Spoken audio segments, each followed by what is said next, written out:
మీ business ఏదైనా మీ ఊర్లో promotion చేయాలంటే అది సుమన్ టీవీతోనే సాధ్యం. ఇప్పుడే సంప్రదించండి. నమస్తే, వెల్కమ్ టు సుమన్ టీవీ. నా పేరు సాయినాథ్.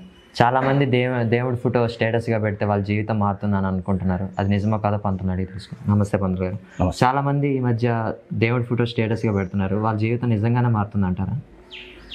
అంటే ఇక్కడ వచ్చేసరికి మనకు కొన్ని మానవతా విలువలు అనేటువంటివి ఉన్నాయి. అవి ఏంటి అని అంటే, మనము పూజించాల్సినటువంటి దైవాలు ఉన్నారు. ఎవరు ఈ దైవాలు? మొట్టమొదటి దైవం తల్లి. నీకు అన్ని సపర్యలన్నీ కూడా చేసి నీకు మొట్టమొదటి గురువు అమ్మ అనేటువంటి మాట అనిపించేటువంటిది తల్లి. నీవు తన్నినా చేసినా ఎంత ఇదైనా కానీ నీకు సేవ చేసేటువంటిది తల్లి. మొట్టమొదటి దైవం తల్లి, తల్లి రుణం. తర్వాత నిన్ను చేయి పట్టుకొని నడిపించేవాడు తండ్రి. రెండవ గురువు తండ్రి. ఈ రకంగా నడవాలి, ఈ రకంగా ఇది చేయాలి, సభ్య సమాజంలో ఈ రకంగా ఉంటే మనకు మంచిది, ఈ మార్గంలో నడవాలి, ఈ మార్గంలో నడవకూడదు అనేటువంటి చెప్పేటువంటి వాడు తండ్రి. తర్వాత మనకు విద్యాభ్యాసం చేసి ఒక గురువు దగ్గర పెడతాం. ఆ గురువు మనకు జ్ఞానాన్ని నేర్పుతాడు. ఆ జ్ఞానము మనం ఎలా బతకాలి, ఏమి చేసి బతకచ్చు, ఏ రకంగా మనకు రాణింపనేటువంటిది వస్తుందనేటువంటిది ఈ గురువు ద్వారా మనకు తెలుస్తుంది. మనకు ఏ భగవంతుడైనా మనకు వచ్చేసేసి నువ్వు ఈ పూజ చేయి, ఇది చేయి, ఇది చేయి అని చెప్పిన వాళ్ళు ఎవరన్నా ఉన్నారా? లేదు. ఈ పూజ ఇది చేస్తున్నాం, అది చేస్తున్నాం అనేటువంటి మన ఇదే కానీ, మనము చేసేటువంటి పూజ మొట్టమొదటి చేయాల్సినటువంటి వ్యక్తి మన తల్లి. నీవు నిద్ర లేవగానే మొట్టమొదటిగా నీ తల్లి పాదాల దాకా నమస్కారం చేసుకో. దానివల్ల నీకు కలిసి రాకుండా ఉంటే అప్పుడు చూడు. తర్వాత తండ్రికి నమస్కరించు, గురువుకి నమస్కరించు. వీళ్ళందరూ కూడా మన యొక్క స్టేటస్ పెరగటానికి, ఉత్తమమైనటువంటి ఇది రావటానికి ఈ ముగ్గురు మనకి దోహదపడతారు. ఆ తరువాత భగవంతుడు. ప్రత్యక్ష దైవాలు వీళ్ళు ముగ్గురు. వీళ్ళ ముగ్గురిని మనం విస్మరిస్తున్నాం. ఎట్లా అంటే, ఈ రోజున తల్లిదండ్రులను చూస్తే అనాథ శరణాలయాల్లోనూ లేకపోతే ఓల్డేజ్ హోముల్లోనూ ఎక్కడో చోట పడేసేసి ఏదో వీళ్ళు బాధ్యత తీర్చుకుంటున్నారు. ఒక డబ్బులు ఇచ్చేసేసి లేకపోతే ఏదో ఇచ్చేసేసి ఒక మనిషిని పెట్టో వాళ్ళని ఇచ్చేసేస్తున్నాం. అదే రకంగా ఆమెకు 10 మంది పిల్లలు ఉన్నా కానీ ఆ పిల్లల్ని ఏ తల్లి అయినా కానీ పక్కింటి వాళ్ళకి ఎవరికైనా ఇవ్వటమో లేకపోతే ఇంకెవరినైనా పెంచమని అంటమో చేసిందా? లేదు. ఎంతమంది పిల్లలైనా కానీ ఆ భారం అంతా కూడా తల్లి మోస్తుంది.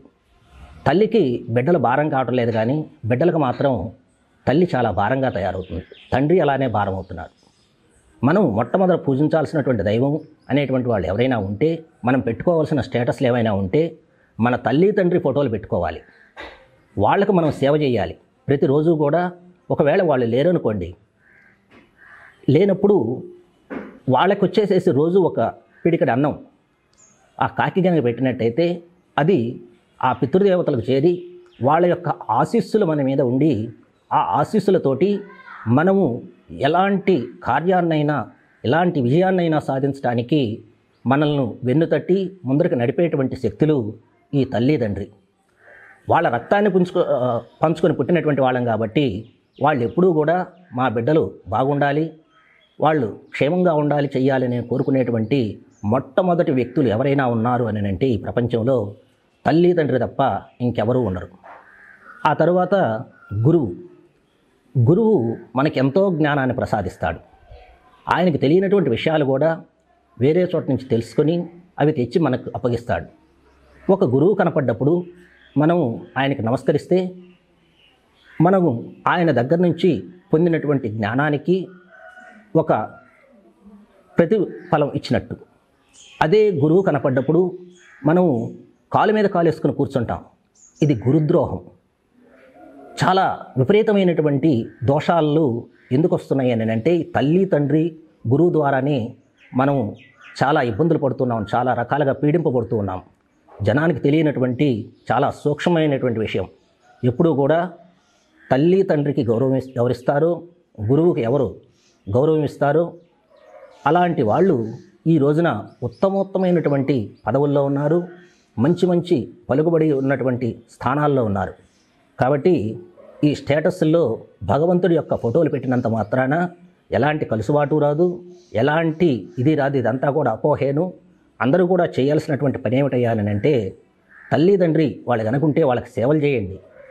వాళ్ళకు కావాల్సినటువంటివన్నీ కూడా వాళ్ళని కూర్చోబెట్టి పెట్టండి.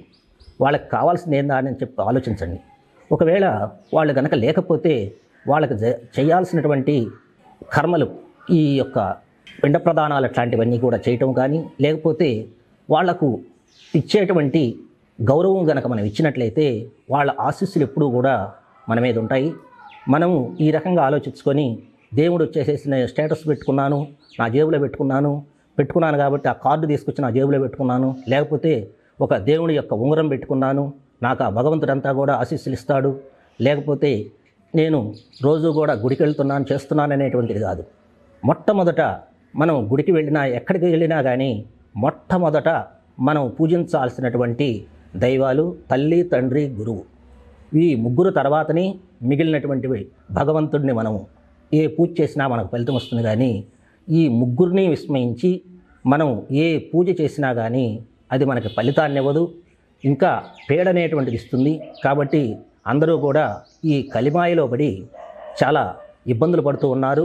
ఎందుకనంటే ఈ మోజుల్లో పడిపోయి ఈ ముసలి తల్లిదండ్రులను మనం ఎందుకు చూడాలి అనేటువంటి భావనలతో గురువుని విస్మరిస్తున్నారు, తల్లిదండ్రులు విస్మరిస్తున్నారు. కాబట్టి చాలా రకాలైనటువంటి బాధలతోటి అందరూ కూడా అనుభవిస్తున్నారు. కాబట్టి మొట్టమొదటిగా ఈ ముగ్గురిని మనం పూజించి, ఒకవేళ వాళ్ళు ఇక్కడ లేకపోతే మన ఇంట్లో దక్షిణ వైపు గోడకి వాళ్ళ ఫోటోలను పెట్టేసేసి వాళ్ళని గనక మనం రోజు నమస్కరించుకున్నట్లయితే పడుకోబోయేటప్పుడు కానీ ఉదయం లేవగానే కానీ వాళ్ళని గనక స్మరించినా, వాళ్ళ ఫోటోకు నమస్కరించినా కానీ మనకు వాళ్ళ యొక్క ఆశీస్సులుండి ఆ రోజు అన్నీ కూడా విజయాలు మనకు వస్తాయి.